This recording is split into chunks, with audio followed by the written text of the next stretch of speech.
Alright mga kapatid, welcome back po. Panoorin natin yung kaganapan sa Cebu. Bali courtesy nga pala doon sa Abante na gumawa ng video. Ayan. Kaya nangyayari ang mawala ng gana ng sambayan Pilipino dahil sa mga pulisiya yung mali. Dadaan lang sila.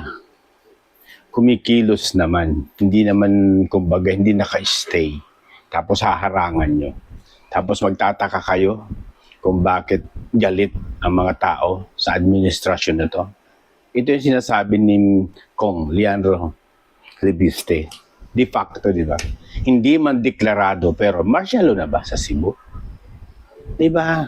Tapos ganyan, magkukang kayo kung bakit negative ang trust rating yung namumuno sa atin. Dahil yung mga pulisiya nga, na alam naman na nakaangkla yan sa Bill of Rights. Nasa 1987 Constitution, yung karapatan. Hindi naman nag-stay. Dadaan lang naman. Kaya nangyayari yan. Tapos magtataka kayo kung bakit galit ang sambayan ng Pilipino sa inyo. Kasi nga yung mga pulisiya, yung mga sablay. Sino ba yung namumuno dyan sa mga pulis niya? Di ba? DILG. Mag-isip kayo. Di ba? Mag-isip kayo.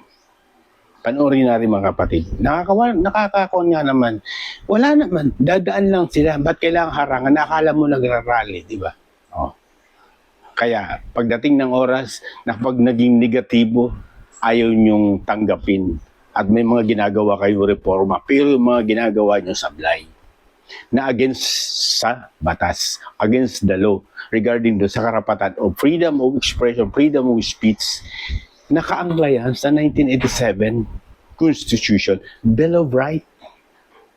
Mapayapa eh. O, tapos haharangan nyo.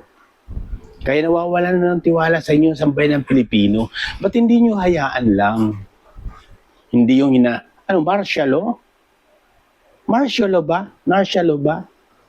Kung bakit ganon. O, panoorin nyo si Mike Defensor. Nakita naman natin kung paano harangin. May mga dalang mga pananggay mga pulis. Diba? Tingnan nyo. Ang aliwalas ng daan, dadaan lang sila. Kaya huwag nyo kami sisihin kung bakit galit ang sambayan ng Pilipino. Ang bawat isang bakit.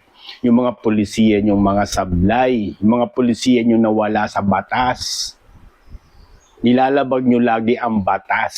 Kaya marapat lang siguro na ma-impeach. Bakit? Niyuyurakan nyo yung batas. Panoorin natin mga ulit. Inuulit ko kasi tingnan nyo po. Nandito kami, hindi ako maka-live, pero nandito kami, nagkaroon ng blockade. Kanina flowing yung traffic, tapos bigla kaming hinarang. Actually, dadaan lang kami and we were supposed to stop in Ismailia, malayo dun sa site ng convention. So ito, nag-cause pa ng traffic. Kanina flowing ko dito eh. Gumagalaw kaming lahat. And bigla na lang hinto yung blockade. So ito sila Colonel, John Paul.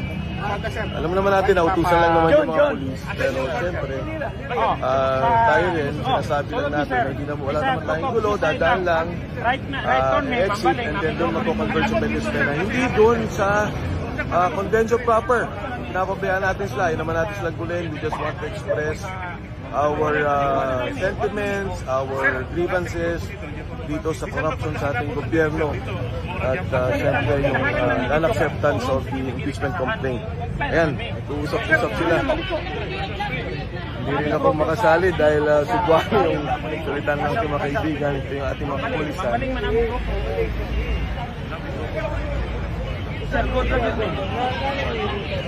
At ito yung kabuuan ng ating motorcade.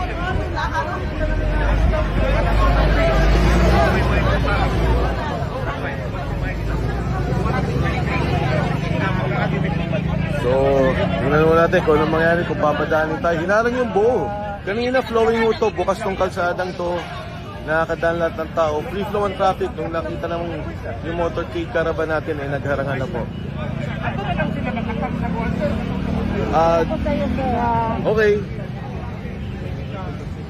For the record, parating nagkakaravan sila dito, never nagkagulo. Very peaceful, tama? Cebuano ko. Never. Ngayon lang hinarang. Bakit kahit kanina lang, nakadaan pa yung sasakyan. Pagdating natin, hindi. Wala na. Kaya nga ho. Wala namang event ang kalsada. Wala. Ang event, nandoon naman sa Lapu-Lapu at saka sa Lustar lang naman sila nakasti. Yes. Tayo, dadaan lang naman tayo. Hindi naman tayo Hindi naman natin to, tsaka hindi ito. Oh. Moving caravan. So yan, mga kasama ho natin. Gusto ninyo, dakpo ninyo eh. Biglang naging ano. Biglang ano. Grabe. Biglang naging rally formation to. Ano ba to? Ganyan. Sir, may instruction sa akin, sir. Dito, sarili ko na hawak to. Sa akin yung unang matras. Sila? 10 minutes daw, sir. Ha? So, bubuko din yun eh. Pero, i-guide sa mga.